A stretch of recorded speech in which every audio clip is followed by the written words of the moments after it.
जय हिंद एवरीवन, कैसे हो आप सभी। आज के इस वीडियो में मैं आप सभी को क्लास 12 केमिस्ट्री का काफी most important PYQ objective question कराने वाला हूं। सो आज का ये क्लास आप सभी क्लास 12 वालों के लिए बहुत ही ज्यादा इंपॉर्टेंट होने वाला है। जैसा कि आप सभी को पता है कि फाइनल बिहार बोर्ड ने जो आपका बोर्ड का एग्जाम होने वाला है उसका फाइनल डेट सीट रिवील कर दिया है। ठीक है, जैसा कि आप सभी को पता होगा कि जो आपका केमिस्ट्री का एग्जाम होने वाला है बिहार बोर्ड का, वो भैया फाइनल बोर्ड एग्जाम आपका 7 फरवरी को होने वाला है। तो आज का एक क्लास अगर देखा जाए 7 फरवरी की दृष्टि से ना, केमिस्ट्री की दृष्टि से, तो आज का क्लास आप सभी क्लास 12 वालों के लिए बहुत ही ज्यादा इंपॉर्टेंट होने वाला है। तो आप सभी वीडियो पे स्टार्ट से लेकर एंड तक बने रहना। एंड अगर आप सभी ने अभी तक इस वीडियो को लाइक नहीं करा, फटाक से वीडियो को लाइक कर दो और साथ में अपने इस फिजिक्स वाले भैया यूट्यूब चैनल को सब्सक्राइब एंड बेल आइकन को प्रेस, ताकि इस टाइप के जो भी हेल्पफुल कंटेंट है वो सबसे पहले आप तक पहुंच सके। बाकी बिना किसी देरी का इस वीडियो को स्टार्ट करते हैं। ठीक है, तो दोस्तों सबसे पहले जो क्वेश्चन है आप सभी के सामने कि कौन अनुसंख्य गुण नहीं है, यानी कि कौन अनुसंख्य गुणधर्म नहीं है। अनुसंख्य गुणधर्म को इंग्लिश में हम लोग बोलते हैं क्वालिटेटिव प्रॉपर्टीज। तो आपसे वही पूछ रहा है कि कौन ऐसा,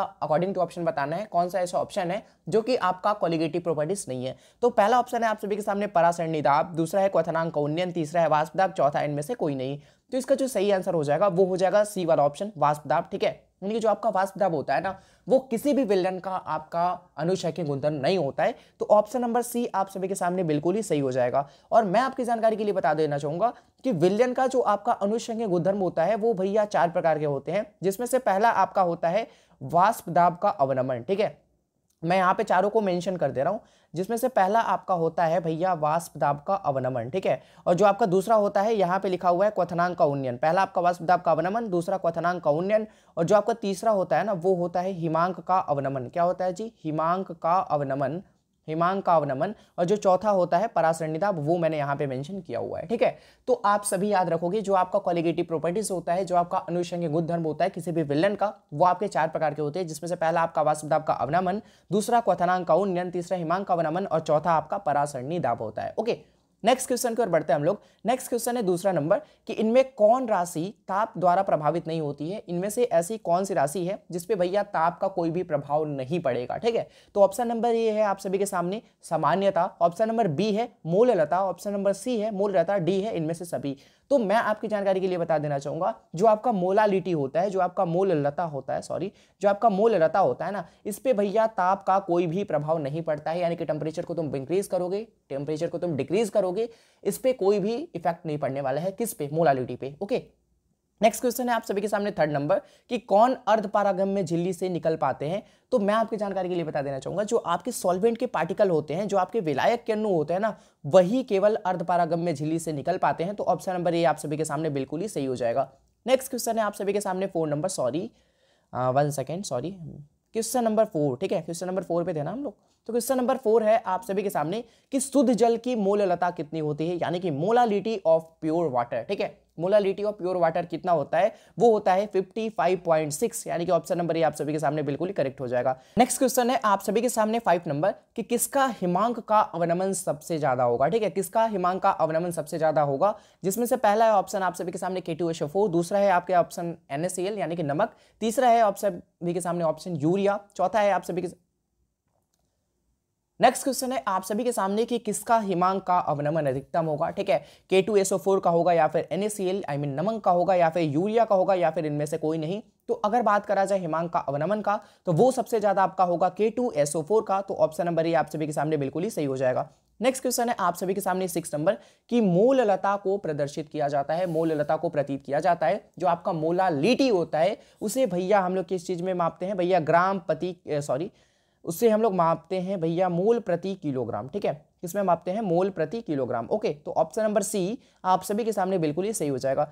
नेक्स्ट क्वेश्चन है आप सभी के सामने 7 नंबर कि जो आपका टिंडल प्रभाव है, जो आपका टिंडल इफेक्ट है, वो किस में पाया जाता है? विलयन में, अवक्षेप में, सॉल में या फिर वाष्पों में? तो इसका जो सही आंसर हो जाएगा आप सभी के सामने, जो कि आपका टिंडल प्रभाव होता है, ठीक है, वो भैया देखने को मिलता है सॉल में। तो ऑप्शन नंबर सी आप सभी के सामने बिल्कुल ही सही हो जाएगा।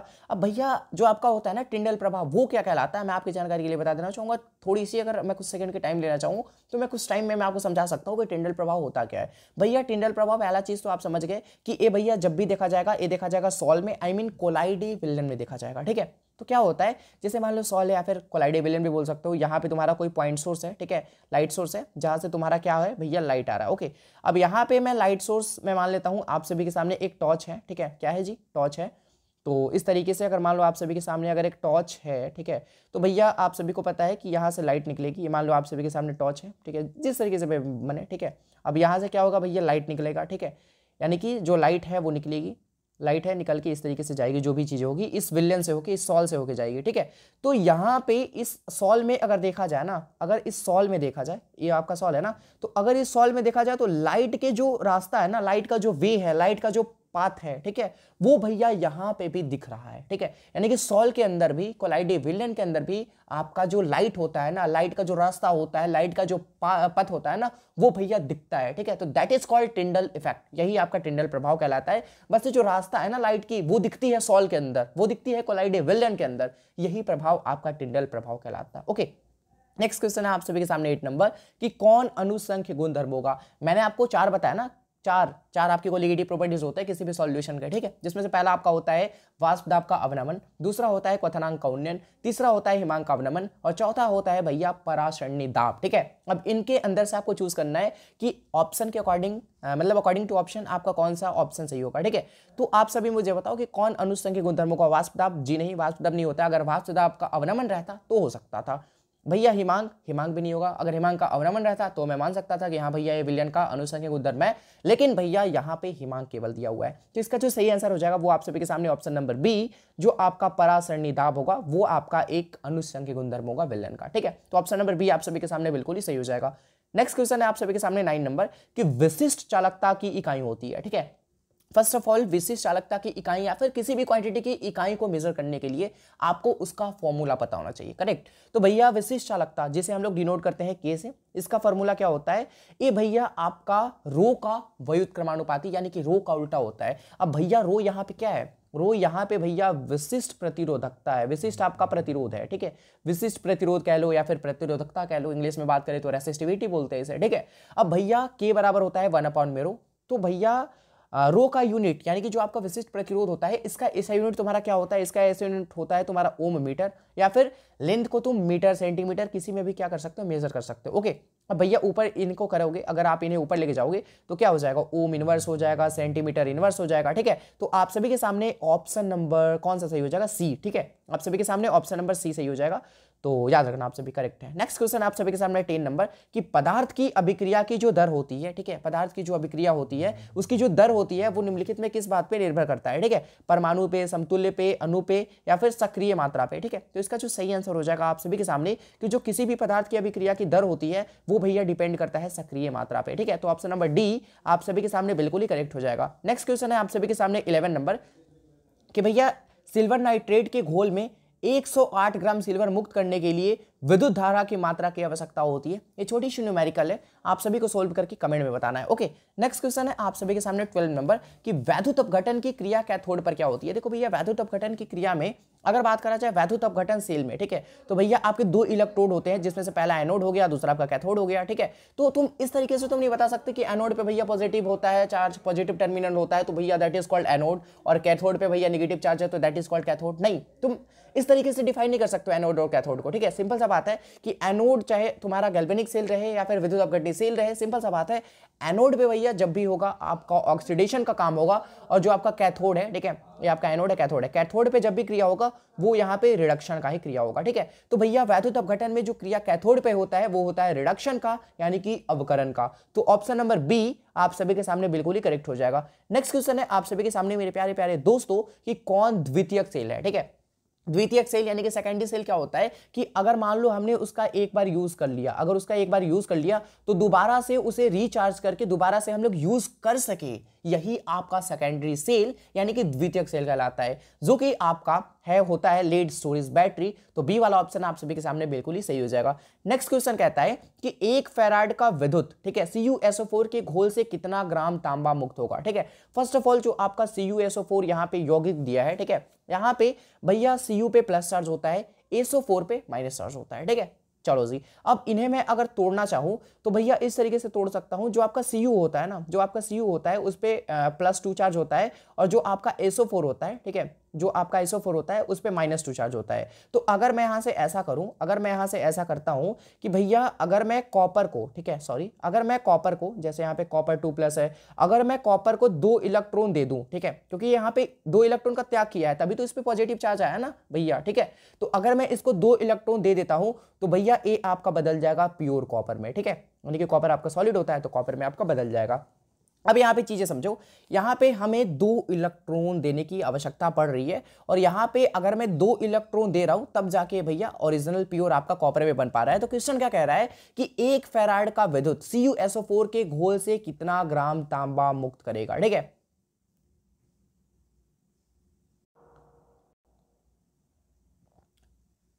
चूंकि यहां पे हम लोग क्या कर रहे हैं, 2 इलेक्ट्रॉन दे रहे हैं तब जाके भैया ये आपका प्योर कॉपर में बदल पा रहा है। 2 भैया इलेक्ट्रॉन आई मीन कि 2 फैराड की अगर मैं धारा दे रहा हूं तब जाके भैया ये प्योर कॉपर में बदल पा रहा है। और कॉपर का जो आपका भैया भार होता है ना, ठीक है, परमाणु भार होता है वो होता है 63.5 ग्राम। ओके, तो 2 फैराड का जब मैं यहाँ पे धारा प्रवाहित कर रहा हूं तो हमको कॉपर का कितना मात्रा मिल रहा है भैया, 63.5 ग्राम मिल रहा है। तो अगर मैं 1 फैराड का धारा अगर प्रवाहित करूं, 1 फैराड का, तो भैया हमें इसका आधा मिलेगा, यानी कि 63.5 अपॉन में 2 हो जाएगा, जो कि आपका 31.75, ठीक है, 31.75 ग्राम होगा। तो ऑप्शन नंबर आप सभी के सामने बी वाला ऑप्शन आप सभी के सामने सही हो जाएगा, यानी कि कॉपर की जो मात्रा बचेगी, तांबा की जो मात्रा बचेगी वो इतना ग्राम तांबा मुक्त होगा, 31.75। ओके, तो ऑप्शन नंबर बी आप सभी के सामने सही हो जाएगा। नेक्स्ट क्वेश्चन है कि लोहे का संरक्षण रोकने का सबसे अच्छा तरीका क्या है, ठीक है। लोहे का भैया संरक्षण रोकने का सबसे अच्छा तरीका है कि भैया तुम आयरन कैथोड बना के रोक सकते हो। तो ऑप्शन नंबर ए आप सभी के सामने बिल्कुल ही सही हो जाएगा। नेक्स्ट क्वेश्चन है आप सभी के सामने 16 नंबर कि अगर मैं 96,500 कूलम CuSO4 के विलयन से मुक्त होता है तो भैया कितना ग्राम का तांबा आपका मुक्त होगा, ठीक है। देखो सिंपल सा बात है, अभी मैंने बताया ना सेम क्वेश्चन है, क्योंकि भैया 1 फैराड में आपको पता है ना, 1 फैराड में आपका 96,500 कूलम होता है। तो वही क्वेश्चन आ गया ना आपका कि भैया 1 फैराड में कितना आपका CuSO4 मतलब CuSO4 में से कॉपर आपका कितना मुक्त होगा, ठीक है। तो 1 फैराड में तो अभी हमने देखा ना 31.76 ग्राम तांबा का जो आपका है ना वो मुक्त हो पा रहा था, ठीक है। तो बी वाला ऑप्शन आप सभी के सामने सही हो जाएगा। नेक्स्ट क्वेश्चन आप सभी के सामने 17 नंबर कि इनमें कौन द्वितीयक सेल है। भैया क्वेश्चन रिपीटेड हो रही है ना, ठीक है। तो option number B lead storage battery. Okay, next question है 18 नंबर कि द्रव में किसी द्रव का परिक्षेपण क्या कहलाता है। यानी कि अगर मान लो परिक्षेपण माध्यम अगर आपका द्रव हो और परिक्षेपित प्रावस्था भी अगर आपका द्रव हो, यानी कि अगर दोनों चीज अगर आपका द्रव हो, अगर भैया परिक्षेपण माध्यम, ठीक है, अगर आपका परिक्षेपण माध्यम या फिर परिक्षेपित प्रवस्था, ठीक है, परिक्षेपित प्रवस्था अगर दोनों आपका द्रव हो ना, तो भैया इस कंडीशन में जो आपका परिक्षेपण होता है वो आपका द्रव कहलाता, सॉरी पायस कहलाता है। तो ऑप्शन नंबर सी आप सभी के सामने सही हो जाएगा। और भैया दूध एक अच्छा एग्जांपल है पायस का, तुम्हारा याद रखना। नेक्स्ट क्वेश्चन है कि हैबर विधि के द्वारा हम लोग क्या करते हैं, अमोनिया का निर्माण करते हैं। पहला चीज यहां से एक और चीजें आपको क्लियर हो गई कि हम लोग हैबर विधि के द्वारा अमोनिया का क्या करते हैं भैया, निर्माण करते हैं हैबर विधि से, ठीक है। तो भैया यहां पे चीज समझना कि हैबर विधि द्वारा अमोनिया का निर्माण में हम लोग Fe उत्प्रेरक के लिए, उत्प्रेरक आपका क्या होता है, लोहा होता है, लोहा का चूर्ण होता है, याद रखना, लोहा का छोटा छोटा पार्ट में चूर्ण होता है। तो लोहा जो आपका उत्प्रेरक होता है, लोहा जो आपका कैटलिस्ट का काम करता है, तो भैया वर्धक का कार्य कौन करता है। अब भैया उत्प्रेरक वर्धक तुम जानते होगे कि जो क्या होता है ना, जो तुम्हारी काम करने की क्षमता को बढ़ा दे, यानी कि क्रियाशीलता को बढ़ा दे, वही आपका उत्प्रेरक वर्धक कहलाता है। उत्प्रेरक वर्धक मतलब कि जो उत्प्रेरक होता है उसके कार्य करने की क्षमता को बढ़ा दे, यानी कि उत्प्रेरक के रूप में यहां पे यूज हो रहा है आपका Fe, कैटालिस्ट के रूप में आपका यूज हो रहा है लोहा Fe, ठीक है। तो भैया यहां पे उत्प्रेरक वर्धक का काम करता है कौन, वो है भैया एमओ, ठीक है। एमओ क्या करेगा भैया, लोहा के कार्य करने की क्षमता को बढ़ा देगा। समझ रहे हो चीजें। तो ऑप्शन नंबर डी आप सभी के सामने बिल्कुल ही सही हो जाएगा। नेक्स्ट क्वेश्चन है आप सभी के सामने 20 नंबर कि रासायनिक अधिशोषण में कितने परतें होती है। सिंपल सा बात है, जो आपका रासायनिक अधिशोषण होता है उसमें आपका एक परत होता है, लेकिन भौतिक अधिशोषण में आपका 2 परत होता है, ठीक है। एक चीज मैं आप सभी से रिक्वेस्ट करना चाहूंगा, प्यारा सा रिक्वेस्ट, एकदम दिल से मैं बोल रहा हूं कि अगर आप सभी ने अभी तक इस वीडियो को लाइक नहीं करा, मैं जानता हूं आप सभी ने नहीं करा, बिकॉज कोई दिक्कत नहीं। अगर आप देख रहे हो ना चैनल पे भैया, फिजिक्स वाले भैया पे तो 1 के सब्सक्राइबर है, कोई बात नहीं भाई, टाइम भी नहीं लगेंगे, तुम देखोगे कि इसी यूट्यूब चैनल पे 1 बिलियन सब्सक्राइबर हो जाएंगे, ठीक है। बिकॉज मुझे हमारे ऊपर भरोसा है, मुझे अपने कंटेंट पे भरोसा है। मैं जिस तरीके से आप सभी के लिए मेहनत कर रहा हूँ, जिस तरीके से मैं आप सभी के लिए हेल्पफुल कंटेंट प्रोवाइड कर रहा हूँ, चाहे वो बिहार बोर्ड का एजुकेशन रिलेटेड कंटेंट हो या फिर बिहार बोर्ड का जो भी अपडेट हो, वो हो, स्ट्रेटेजी हो, प्लानिंग हो आप सभी के लिए, तो भैया वही चीज़ है ना। तो आई नीड टू सपोर्ट। बाकी तो भाई बहुत कुछ कर सकते हैं हम लोग, अपन लोग, ठीक है। बाकी हमारा जो टारगेट है कि वो जिस तरीके से हर एक स्टेट रिप्रेजेंट करते हैं, मतलब हर एक स्टेट के लोग होते हैं ना, वो अपने स्टेट को गर्व से क्या कर पाते हैं, रिप्रेजेंट कर पाते हैं। तो हम लोग भी ऐसा करना है ना कि हम भी बिहार को, मतलब क्या होता है ना कि अगर अलग स्टेट में जाओगे ना तो भाई लाइक समझ रहे हो ना किस तरीके से हम लोग के साथ ट्रीट किया जाता है। लाइक तुम बिहारी हो, तुमको तो इंग्लिश नहीं आती होगी, तुमको तो ये नहीं आता होगा, तुम तो गवार होगे। तो इस तरीके से हमें क्या किया जाता है भैया, ट्रीट करा जाता है। तो हमें भी भैया बिहार को दिखाना है कि भैया बिहार किस लेवल पे है। फिलहाल अभी तो नहीं है, लेकिन हम लोग ले जा सकते हैं। हर एक चीज़ के मामले में अगर देखा जाए तो बिहार हमारा पिछड़ा राज्य में आता है, राइट, अभी भी आता है। तो भैया इसे हम लोग क्या कर सकते हैं, हम लोग टॉप पे ले जा सकते हैं। और भैया जब तक इसी के लिए अगर हम लोग कोई एक्शन नहीं लेंगे ना, तब तक चीज़ें संभव हो ही नहीं सकती। तो इसके लिए हमें सबको क्या करना पड़ेगा, आगे आना पड़ेगा और सभी को मेहनत करना पड़ेगा, और सभी तब जाके हम लोग बिहार को क्या कर सकते हैं, रिप्रेजेंट कर सकते हैं सही से, गर्व के साथ। गर्व के साथ तो खैर अभी भी बोल सकते हैं, क्योंकि बिहार से हमारे बहुत बहुत महान लोग निकले हैं, ठीक है। बिहार के बहुत सारे लोगों ने बहुत अच्छे अच्छे काम करे हैं देश के लिए, ठीक है। तो अभी भी बिहार को हम लोग रिप्रेजेंट कर सकते हैं एक गर्व के साथ, वही एक हौसला के साथ, मतलब।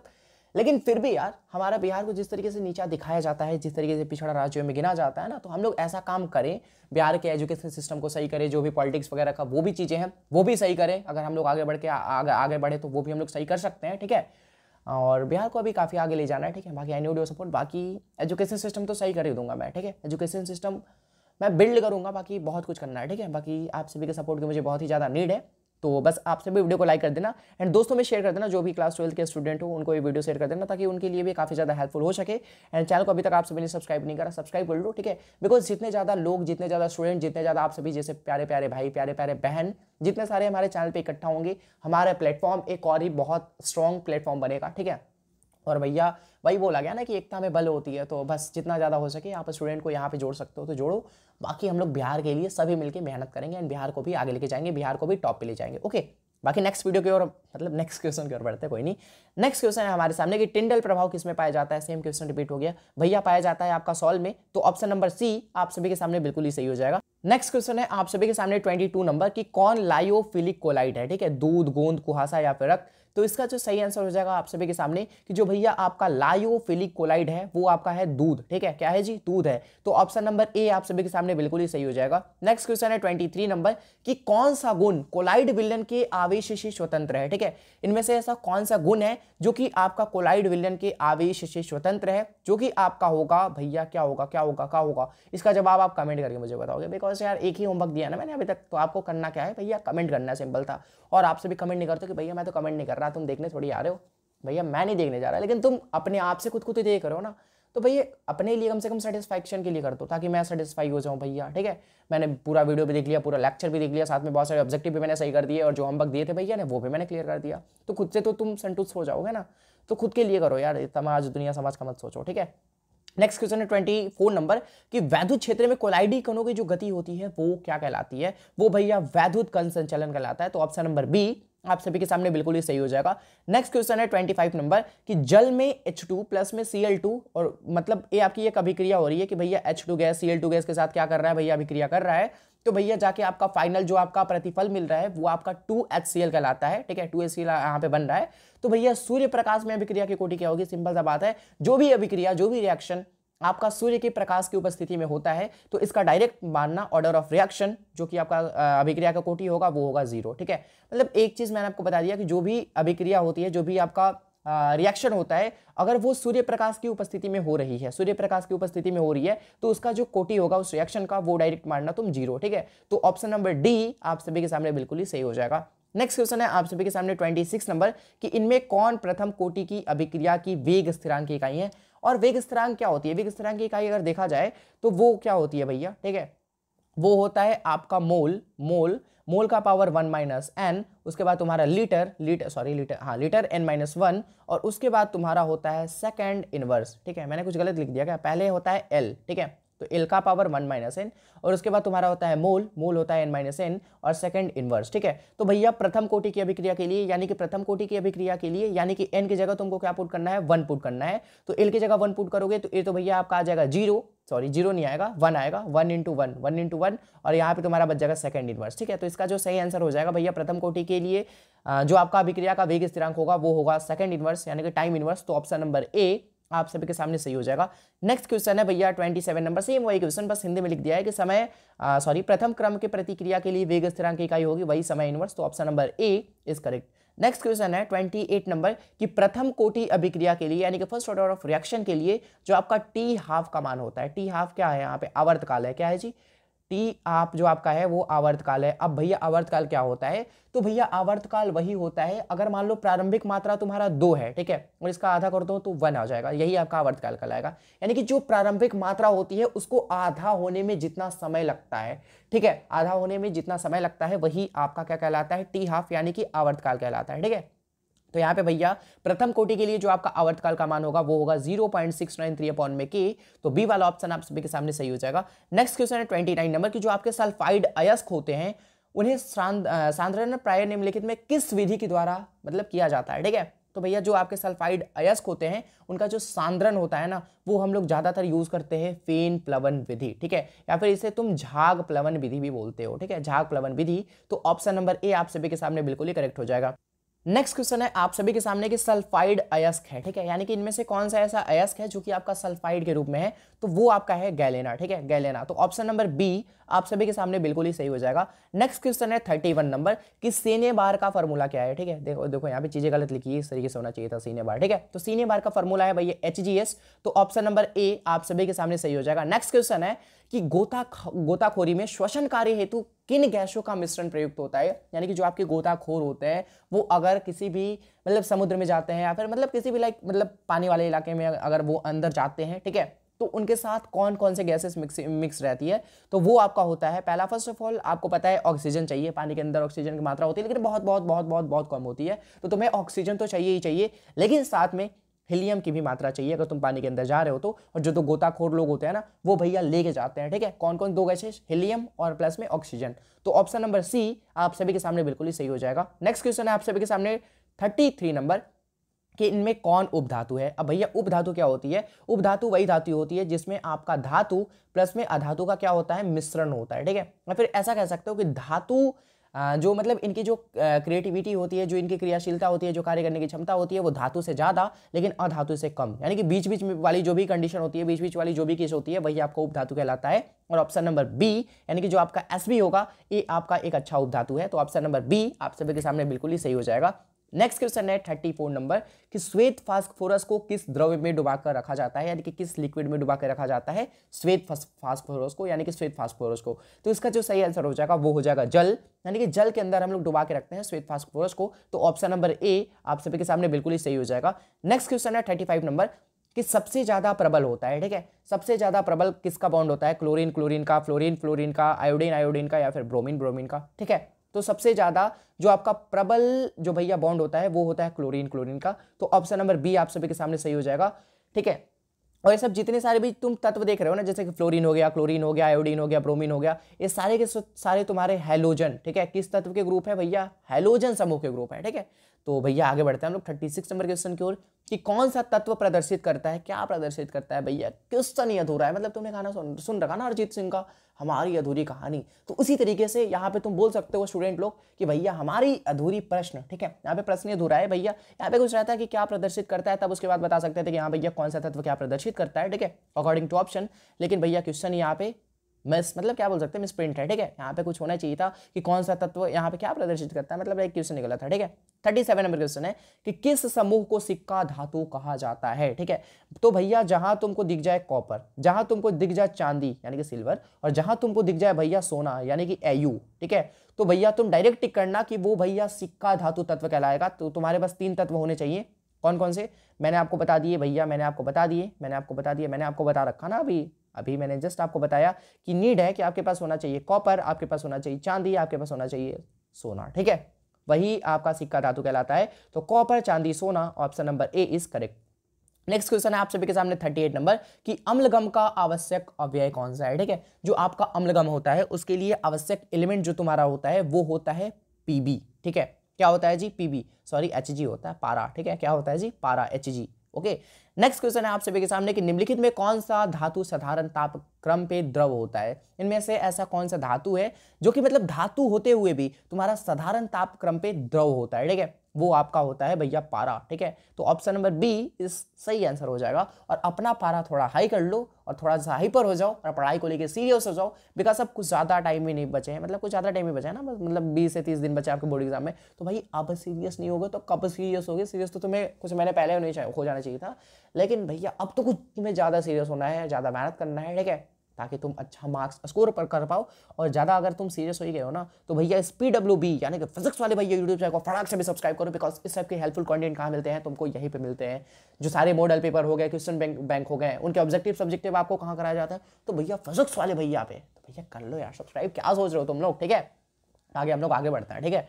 नेक्स्ट क्वेश्चन है 14 नंबर कि जो आपका डी ऑर्बिटल होता है उसका शेप कैसा होता है, उसका आकार कैसा होता है? याद रखना डबल डंबल होता है। कैसा होता है? डबल डंबल, इस तरीके से, ठीक है, इस तरीके से डबल डंबल, डमरू के जैसा। तो ऑप्शन नंबर सी आप सभी के सामने बिल्कुल ही सही हो जाएगा। नेक्स्ट क्वेश्चन है 41 नंबर कि विद्युत चुंबक बनाने के लिए सर्वोपयोगी पदार्थ क्या होता है, यानी कि सबसे ज्यादा उपयोगी पदार्थ क्या होता है हमारा? अगर हमें बनाना हो इलेक्ट्रिक मैग्नेट तो उसके लिए तुम्हारा सबसे ज्यादा जो उपयोगी पदार्थ होता है वो होता है भैया नरम लोहा, ठीक है। क्या होता है जी? तो नरम लोहा। तो option number A is correct. क्या सोच रहे हो भाई? ऑप्शन नंबर ए टिक करो तुम। नेक्स्ट क्वेश्चन है 42 नंबर कि विद्युत की सबसे अच्छी सुचालक धातु कौन सी है, ठीक है। विद्युत की सबसे अच्छी सुचालक धातु कौन सी है? वो आपका हो जाएगा सोना, अरे सॉरी मैं क्या कर रहा हूँ यार, चांदी, सिल्वर, ठीक है, सिल्वर। तो ऑप्शन नंबर डी आप सभी के सामने बिल्कुल ही सही हो जाएगा। नेक्स्ट क्वेश्चन है बच्चों 43 नंबर, कार्बनिक यौगिक में तत्व उपस्थित है, ठीक है। कार्बनिक यौगिक में सिंपल सा बात है भैया, कार्बनिक यौगिक यानी कि जो आपका ऑर्गेनिक कंपाउंड होता है उसके अंदर तुम्हें चाहिए कार्बन। कार्बन तो भैया होने ही चाहिए ना। तो option number B is correct. तुम क्या सोचने लगते हो यार,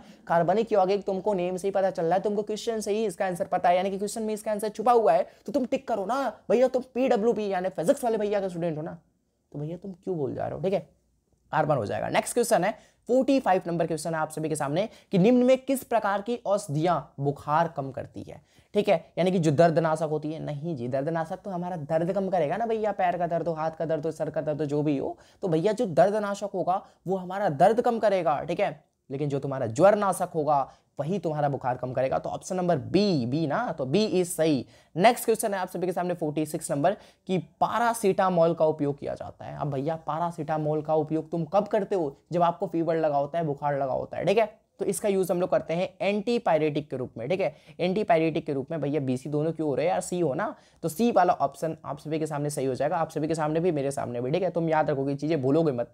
एक क्वेश्चन जो है ना वो तुम्हारा हमारे दैनिक जीवन में रसायन जो तुम्हारा आखिरी चैप्टर है उससे प्रश्न लिया गया है, ठीक है। तो भैया नेक्स्ट क्वेश्चन है कि परासरण दाब किस समीकरण के द्वारा व्यक्त किया जाता है? तो परासरण दाब जो आपका होता है वो P = CRT के द्वारा व्यक्त किया जाता है, ठीक है। तो याद रखना, कभी कभी भैया इस तरीके से भी दे देगा PC = RT, तो याद रखना C इधर जाके CRT हो जाएगा, ठीक है। तो ऑप्शन नंबर कौन सा? ऑप्शन नंबर ए बच्चों। तो option number A is correct. Next question आप सभी के सामने 48 नंबर कि जिसमें परासरण दाब समान हो। भैया इसका जवाब मैं नहीं बताने वाला, सिंपल सा बात है भैया कि जिसमें परासरण दाब समान हो वो आपका क्या कहलाता है? वो आपका समपरासरी कहलाता है। भैया क्वेश्चन में आंसर छुपा है, तो option number D is correct. तो भैया आप क्यों बता रहे हैं, मैं तो बता दूंगा ना। अरे यार तुम तो तेज हो गए हो बहुत मेरे से, चलो कोई बात नहीं है, ठीक है। नेक्स्ट क्वेश्चन है 49 नंबर कि शुद्ध जल का पीएच मान कितना होता है? शुद्ध जल का पीएच मान 7, ठीक है। तो इसका जो सही आंसर हो जाएगा वो हो जाएगा 7, यानी कि जो शुद्ध जल का पीएच मान होगा वो तुम्हारा होगा 7।